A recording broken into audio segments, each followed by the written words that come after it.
Salutare oameni buni și bine am găsit la un nou episod pe acest canal.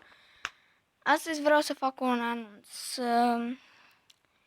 Eu acest canal îl voi ține încă o săptămână și cred că se va încheia.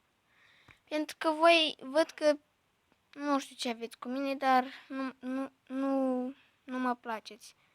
Așa că îmi voi șterge canalul de YouTube și nu ne vom mai vedea niciodată. Nu vom mai putea vorbi, nu nimic.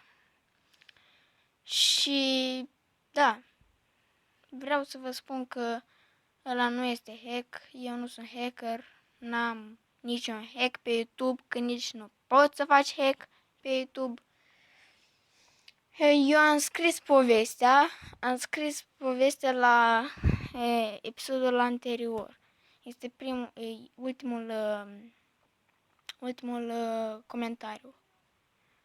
Și da, ăsta a fost episodul. Sper că v-a plăcut. Sper că îl vei primi, Ionuț. Pa, pa!